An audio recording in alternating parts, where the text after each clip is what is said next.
Verse 30 of chapter 5 says, that very night Belshazzar, the king of the Chaldeans, was slain, and Darius the Mede received the kingdom, being about 62 years old.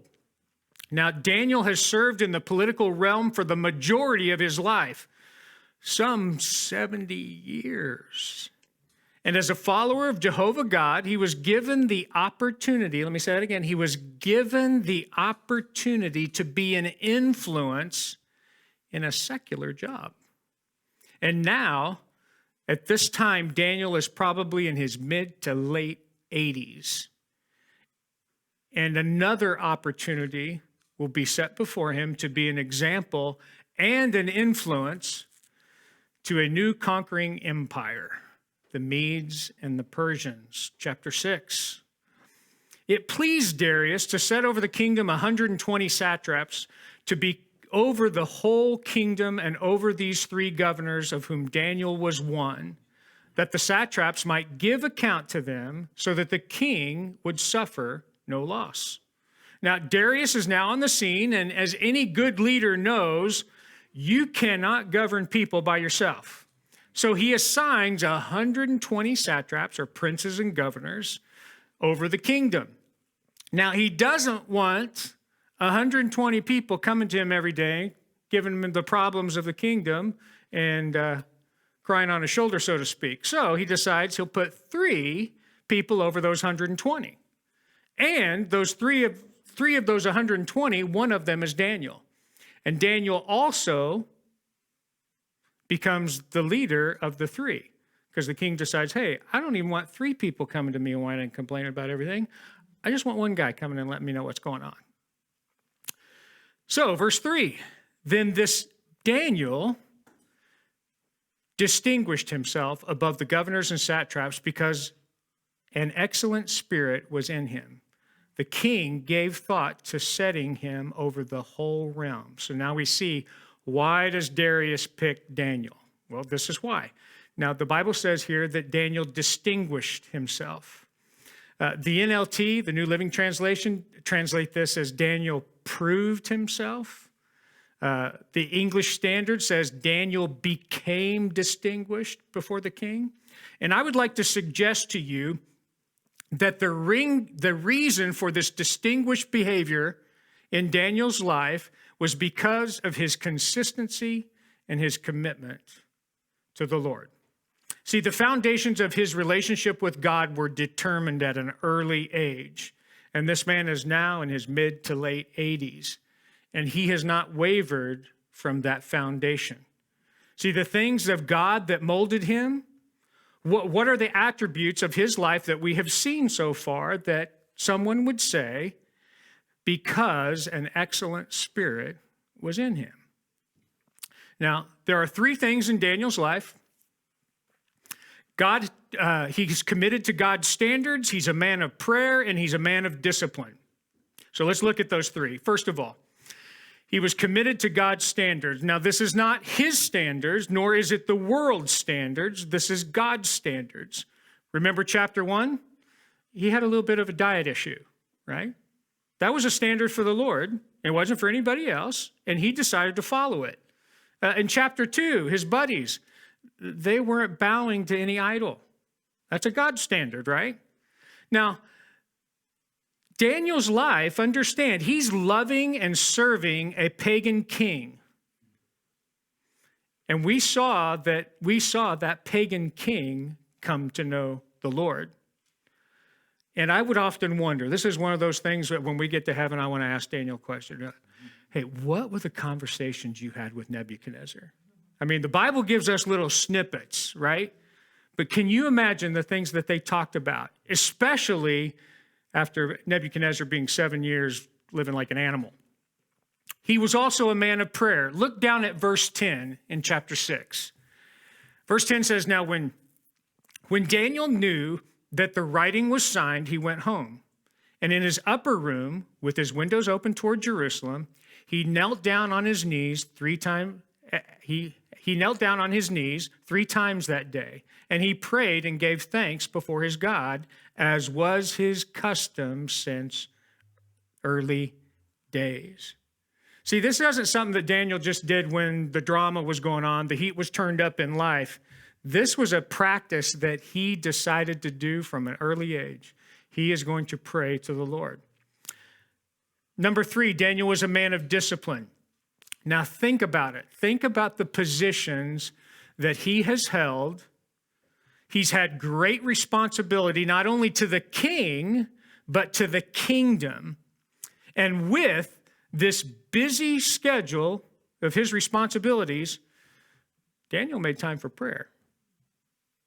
Now, these things changed Daniel's life. Now, I want to share a story with you. I remember back in my early days of my career, I started out in the grocery business, and I was a stock boy at a grocery store. And it was long hours and hard work, but I liked the money, but I hated the job. Can anybody relate? Right? See, what started out for me as a young Christian man working in this store turned in to a young man that was supposed to have an impact on the people around him, but I didn't. Because at that job, my actions, my mouth, my attitude became no different than anybody else I worked with. I did work hard, and I moved into management as the years go by, but when I started thinking long term, I realized that this isn't the career path I would like to take. Missy and I, when we were newly married, I had one day off a week. It was Saturday, and I was so tired I pretty much slept most of the day. I went in at 5 every evening, and I got off from 3 to 5 in the morning every single day. Missy, at that time, I'm going to share a little bit about my wife, ready? She was a manager at McDonald's. And she would go in at 5 in the morning and work till 3 in the afternoon. So you see, our schedules conflicted quite a bit. We never saw each other except on Sundays. And we would get up and go to church, and then I would have to go into work 1 to 4 o'clock every Sunday afternoon.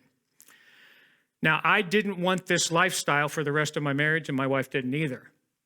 So after a period of whining and complaining about my job, I started to pray. And I started to ask the Lord for help. And the Lord did help me.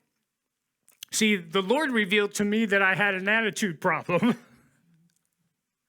See, everything I complained about at work was everybody else's fault. It wasn't mine. Not to mention that my witness to the people I worked with was in serious trouble. Now, there was a guy I worked with. His name was Rod Smith. And one night, at about 1 o'clock in the morning, we're on break. And this guy, Rod, gets up in front of all these stalkers, people that were working overnight. And he says, guys, I just want you to know something. I love you, and you guys need to give your life to Jesus. And I don't want to see you go to hell. And you need to give your heart to the Lord. See, Rod was the guy that never cussed when everyone else, including me, had a nasty mouth. Rod never listened to nasty jokes when one came up. He never talked bad about anybody. See, Rod had a witness with the people he worked with, and that night, I'm going to tell you what, my cage was rattled. See, my reason for working there was to get a paycheck. Rod's reason for working there was to be an example to others. So I told you, my life changed that night. My attitude changed that night. My relationship with Jesus changed that night. And for the next 6 months, a change was happening in my life. I was praying on my way to work. I attempted to have the best attitude I could while I was at work.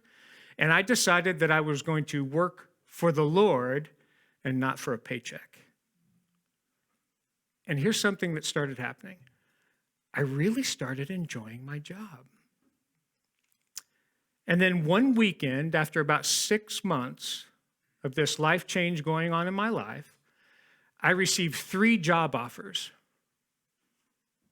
You know, remember, way back, it was like, I don't want this lifestyle. But it was the only job I had. And every one of those companies that contacted me said this: we've been watching you for the past couple of months, and we would like to have a guy like you working for us. And if they had gone back 6 months prior, they would not have wanted a guy like me working for them. See, there's something interesting that happens when we represent the Lord well and we decide that we're going to work for the Lord. See, people notice. That makes sense? So I told you Colossians chapter 3, go down to verse 22. Bondservants, obey in all things your masters according to the flesh, not with eye service as men pleasers, but in sincerity of heart, fearing God. Now understand, as Paul was writing this letter to the church in Colossae, in the Roman Empire at this time, over 50% of everybody in the empire was a slave. And even at this time, 2,000 years ago, there's something very interesting that was happening in the work environment. The boss is around, you've been told to do something specific, and you answer, yes, sir, I'm on it. And the boss leaves, and you laugh and goof off, and you don't get any work done. Now, do you see what Paul's explaining here? There's a lack of work ethic. He says, don't work for your master with eye service as men pleasers. See, if you're a believer, you are working for Jesus. And you should work hard when Jesus is around, right? But when Jesus isn't around, do you goof off, right? Is Jesus always around? Now, if Jesus was here physically and he was your boss and you punched the time card every day and he was with you the whole time, we might work a little differently. I'm going to tell you, I'm just speaking from my experience. I didn't work for the Lord. I did enough to get by, and I did enough to get my paycheck. I wasn't working for Jesus. I was working for the paycheck. Now, I would hope with this revelation that none of us would be that kind of worker from this night going forward. But do you understand that's what Paul's describing? Eye service, men pleasers. Oh, yes, sir, I'll do it. And then right when the cat's away, the mice will play. Well, that shouldn't be the attitude of a believer. Look at verse 23 in Colossians chapter 3. And whatever you do, do it heartily, as unto the Lord and not to men, knowing that from the Lord you will receive the reward of inheritance, for you serve the Lord Christ. Now, hopefully, we all understand that there are things that we do here on earth that we'll be rewarded for in heaven. Jesus said this, Matthew chapter 6, verse 20. But lay up for yourselves treasures in heaven where neither moth nor rust destroys, and where thieves do not break in and steal. See, Paul is telling the church in Colossae that your work here on earth will be rewarded here on earth as well. Look at verse 24. He says, knowing that from the Lord you will receive the reward of the inheritance, for you serve the Lord. Verse 25, but he who does wrong will be repaid for what he has done, and there is no partiality. See, when you are working for the Lord notices, and so do the people around you. And the Lord and the people around you will also notice when you ain't working for the Lord. And it says you will be repaid for that as well. Now remember, we've talked about this the past few evenings. We've talked about it on Sunday, this reaping and sowing principle. Daniel, why am I telling you all this? Listen, Daniel lived a consistent life of discipline, of prayer, of commitment to the Lord in a secular job.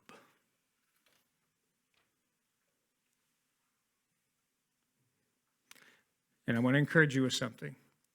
If he can do it, so can you and I. And think about this. The fact that this guy is in his mid to late 80s at this time. Think about this. God's still using him. In our day and age, you know what we end up doing when people get old? We don't want them around anymore. In fact, we've got a concept where we put them in a home and leave them somewhere. And we don't think that they're any use. Understand that age doesn't disqualify you from serving the Lord. Here's what disqualifies you from serving the Lord: disobedience. See, obedience is the qualifier. And Daniel is still being used. Now, with Daniel's success in this secular job, we also know that there is difficulty that comes up in life. Any of you that have tried to walk your Christian walk in a secular world understand what I'm talking about. Envy and spite flare up with Daniel's fellow employees. Let's go back to Daniel 6 and verse 4. So the governors and satraps sought to find some charge against Daniel concerning the kingdom, but they could find no charge or fault because he was faithful, nor was there any error or fault found in him. Then these men said, "We shall not find any charge against Daniel unless we find it against him concerning the law of his God." See, envy and bitterness are horrible things that will easily take root in a believer's life. They'll take root in anybody's life. And even though Daniel is following the Lord, right, he is not immune to people giving him grief about his walk. Sometimes people just don't like you for the plain, simple fact that you're a believer. People will not like you because you may have some success in an area that they don't have. Sometimes we're that way with people too. But the interesting thing is, instead of getting our lives in order, or those people getting their lives in order and say, listen, well, what do I got to do to be successful? We decide we want to tear somebody down. Now think about some of the grief that Daniel has gotten. See, Belshazzar, last week we looked, he kind of poked fun at Daniel a little bit because he was a Jew, right? A little bit of a racist thing.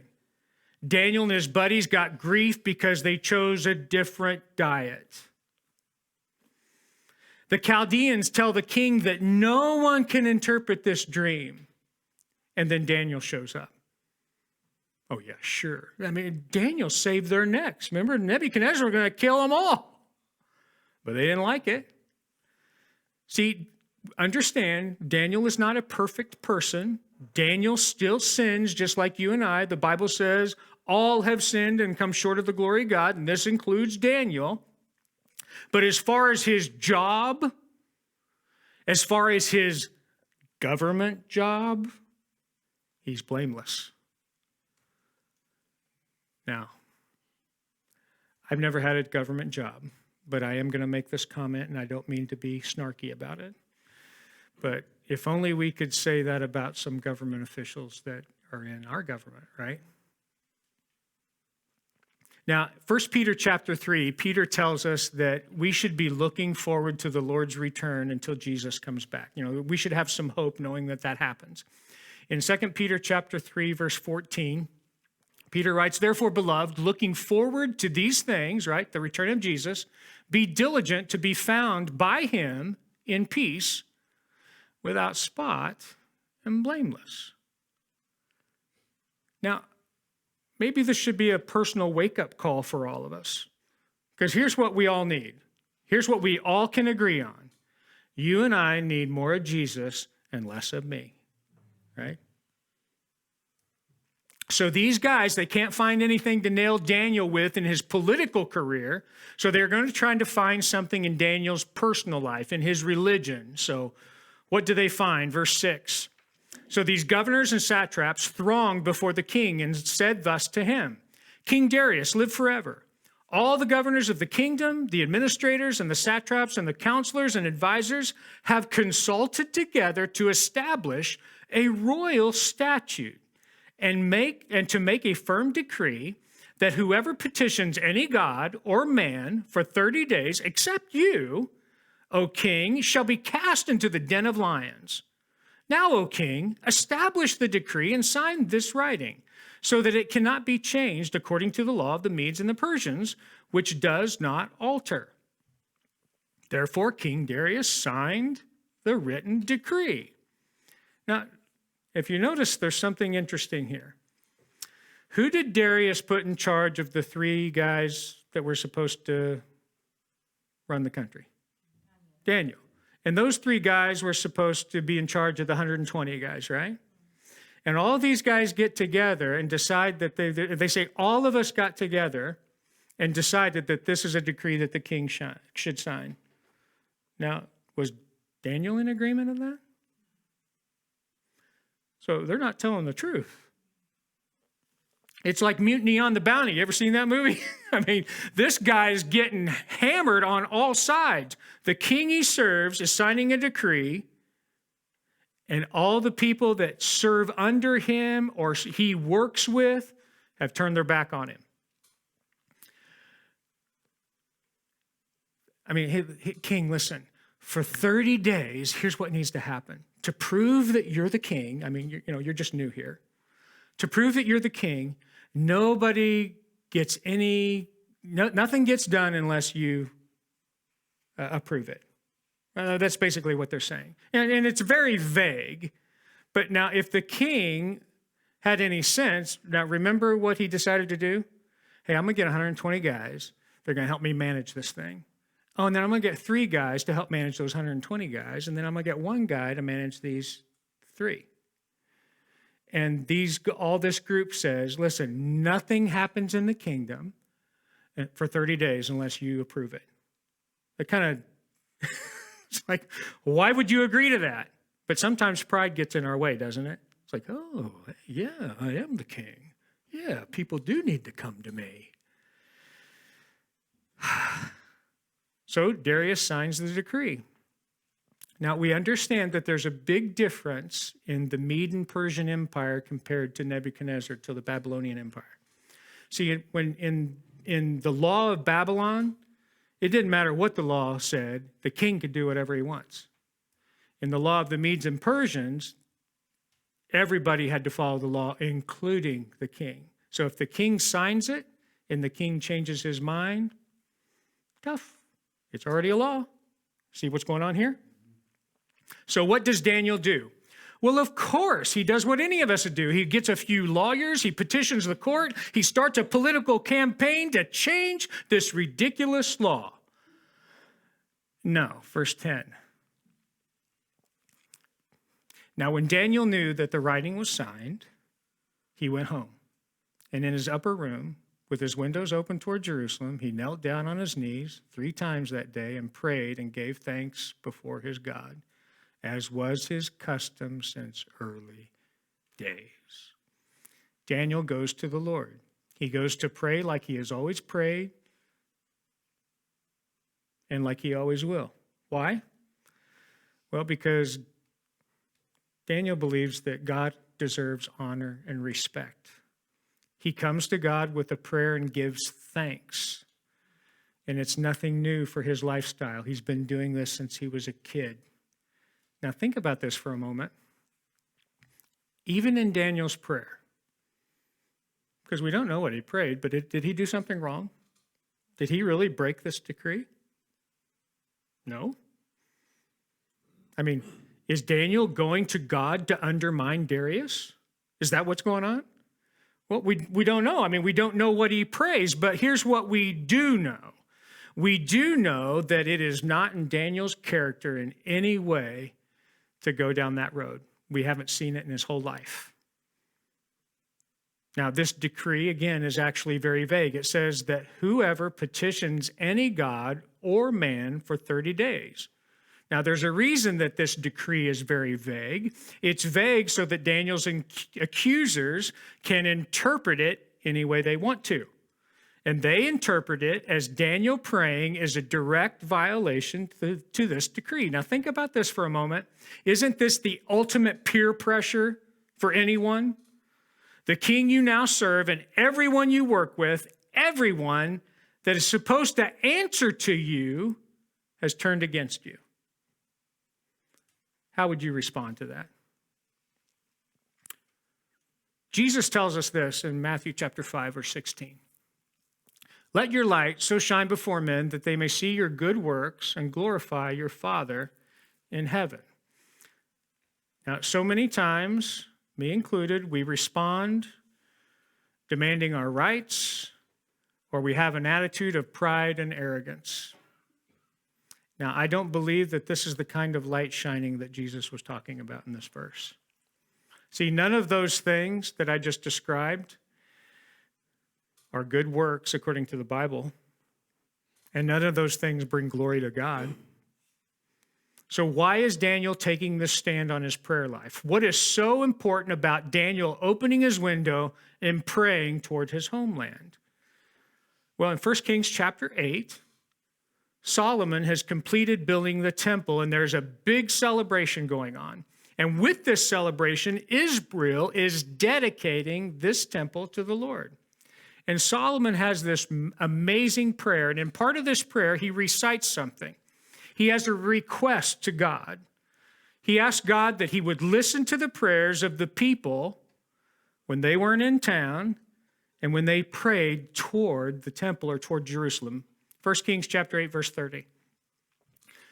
And you may hear the supplication of your servant and your people of Israel when they pray toward this place, here in heaven, your dwelling place, and when you hear, forgive. So this was Daniel's routine. Remember verse 10, look back at it. It says, and in his upper room with his windows open toward Jerusalem, he knelt down on his knees 3 times that day and prayed and gave thanks before his God, and as was his custom since early days. Now I have a challenge for you. Do you have a habit of making a specific time for prayer every day? How about this? Do you have a habit of just praying? Or just when things go wrong? See, hopefully you're understanding now how Daniel is able to deal with all of this drama that is going on in his life. See, he spends a lot of time with God and in prayer. In fact, it's so important to him that he schedules it 3 times a day, in spite of being the second dude in charge of the empire. You know, we think we're busy. You imagine how busy he is? Guys, be right back. I got to go home. What are we doing? Just going to go spend some time with the Lord. Right. What would people say if we said that? Hey, you know what, guys? Somebody asked you to go do something at a time you've decided to set aside for the Lord. Hey, guy, I'll be there in an hour. That's kind of my time to spend with Jesus. You're going to get that look. We're like, what? Spend time with Jesus? What is that? See, for my wife and I, my first time is just in the morning. I set some time aside. In fact, I get up earlier so I can spend more time with the Lord. And it's just uninterrupted. And sometimes I sit and read, and sometimes I just get stuck on a verse. And I just sit and meditate on it, and I'm just kind of researching, what does this mean? Sometimes I just pull out the dictionary. What does that word? What does that mean? Right? And there's all these kind of things that we can do. It's not, spending time with the Lord is not ticking a box. Oh, I read my chapter. Lord, thank you for the food. Amen. Okay. Now, I'm going to confess, my wife gives me the look. I do pray that way when it's food time because I just want to eat. But not all of my prayers are that way. I'm just letting you know, okay? But when we go to eat sometimes, it's like, Lord, bless this food. Bring it on. I'm hungry, right? I'm not being disrespectful to the Lord because I do spend time in prayer, okay? But listen, do we do that? Do we spend time with Jesus? Or do we think that coming to church is going to get us by? Oh, I read a chapter. Okay, I'm done, right? That's not what it's about. We need to spend time in prayer. We need to spend time in our Bibles. We need to spend time in fellowship at church, right? This is one of the ways we can fellowship, and it's one of the ways that Jesus decided to use to share him with the world, right? And again, we talked a few Sundays ago about what the church is. It's not this building, it's the people, right? Jesus said, upon this rock, him, I will build my church, ecclesia, a group of people, right? And the gates of hell will not prevail against it. Well, it's us. God wants to use us. So what's going to happen to Daniel? The decree's signed. He goes home and prays. Let's pick up in verse 11. Then these men assembled and found Daniel praying and making supplication before his God. Now, when they went before the king, and they spoke concerning the king's decree, have you not signed a decree that every man who petitions any god or man within 30 days, except you, O king, shall be cast into the den of lions? And the king said, yes. Well, this thing is true, according to the law of the Medes and Persians, which does not alter. Now, this is a clever presentation of these guys. He's like, hey, king, hey, remember that decree we brought you and you agreed to it? Yeah, I remember. And remember you signed it, and once it's signed, it's done. I mean, it's law, right? You remember when you did that? Yeah, I remember. Verse 13. So they answered and said before the king, that Daniel, who is one of the captives from Judah, does not show due regard for you, O king, and for the decree that you have signed, but makes his petition 3 times a day. Well, wait a minute. The only thing that's true here is that Daniel's praying 3 times a day. Daniel's not disrespecting or going above or around the law of the land or the king. But again, kind of another sticky, almost a racist comment, that Daniel, that was a captive of Judah, the guy that you put in charge. Now, to this day in that country, in the Middle East, there's a lot of back and forth with people that don't like other people.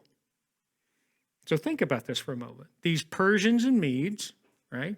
These Middle Eastern people have got a Jewish man second in command. Do you think they like that? No, they don't. Verse 14. And the king, when he heard these words, was greatly displeased with himself. And he set his heart on Daniel to deliver him.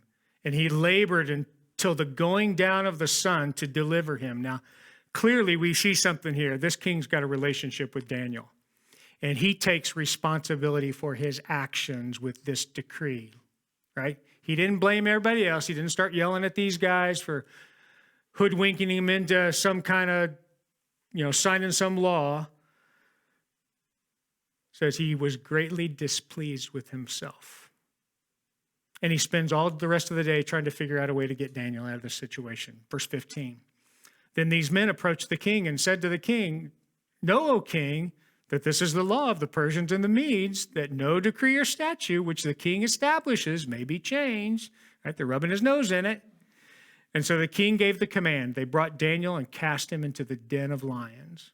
But the king spoke, saying to Daniel, your God, whom you serve continually, he will deliver you.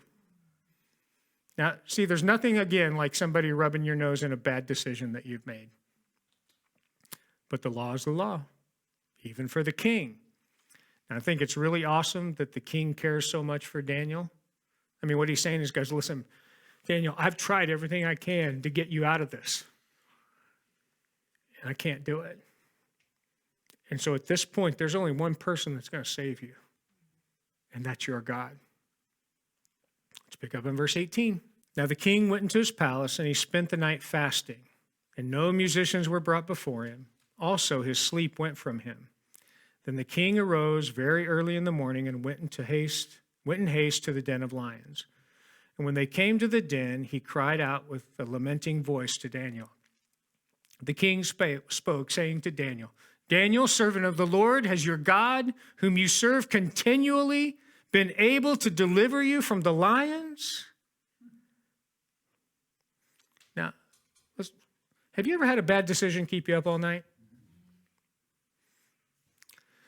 In fact, you've had a bad decision that keeps you up all night, and you know good and well that there's absolutely nothing you can do about it. But yet you stay up all night and try to figure it out. What do? See, Daniel's night in the lion's den was really different than the king's night in the palace. Which would you rather have? A stressful night in the palace or a night in a den of lions with an angel guarding you? Let's keep going. Verse 21. Then Daniel said to the king, O king, live forever. My God has sent his angel and shut the lions' mouths so that they have not hurt me, because I was found innocent before him. And also, O king, I have done no wrong before you.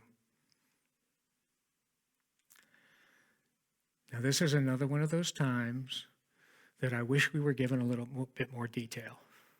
See, that's a conversation I want to have with Daniel when we get to heaven. Dude, what happened that night? Like, did you see an angel?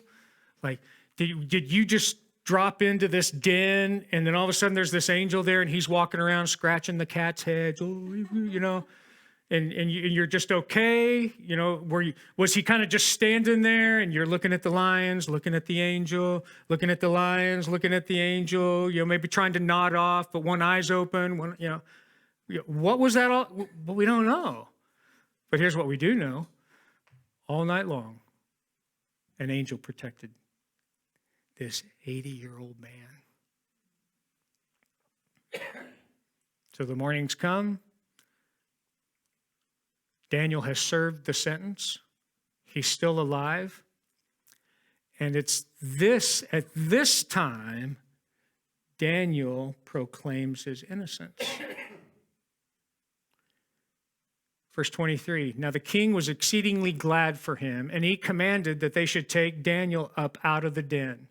So Daniel was taken up out of the den, and no injury whatsoever was found on him, because he believed his God. You get that last part of there? Because he believed his God? Daniel believed. Now, this reminds me of chapter 3.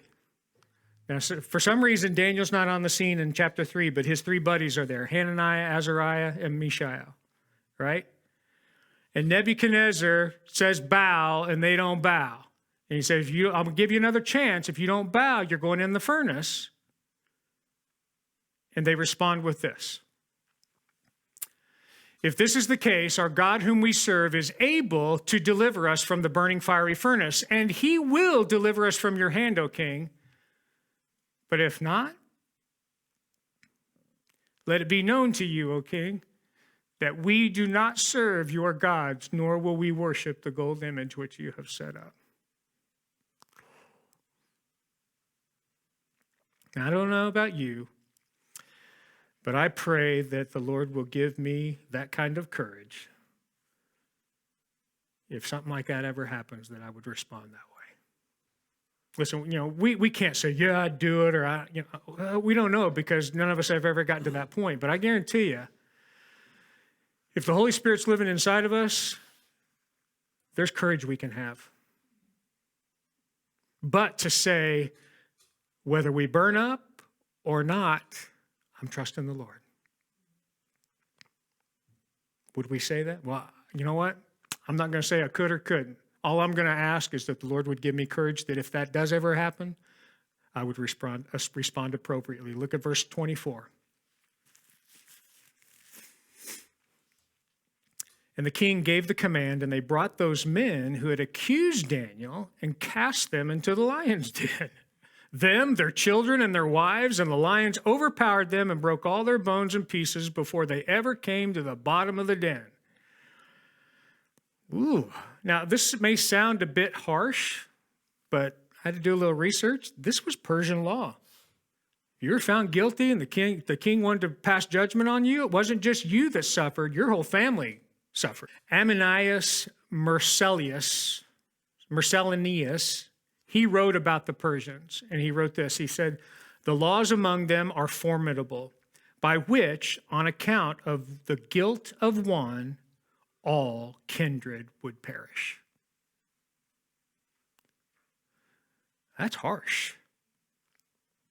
See, the treasures in heaven for the believer, that we should invest in those treasures, right? We all understand that. But we also see that there are rewards in this lifetime as well. And for the believer and the unbeliever, there's a principle that works for both. You'll reap what you sow. Let's pick up in verse 25. Then King Darius wrote, to all the peoples, nations, languages that dwell in all the earth, peace be multiplied to you, and I make a decree that in every dominion of my kingdom men must tremble and fear before the God of Daniel. For he is the living God and steadfast forever. His kingdom is one which shall not be destroyed. His dominion shall endure to the end. He delivers and rescues, and he works signs and wonders in heaven and in earth. Who has delivered Daniel from the power of the lions? So this Daniel prospered in the reign of Darius and the reign of Cyrus the Persian. See, Daniel's commitment to the Lord built his faith. He didn't sway from God's instruction even when everyone was against him. Do you get that from the story? He didn't sway. Everybody was against him. And so we need to understand something. The Lord is building your faith and mine. And it happens in those little things. And so I want to close with something that my pastor taught me. And he said, listen, God will allow you to defend yourself. Or you can allow God to defend you.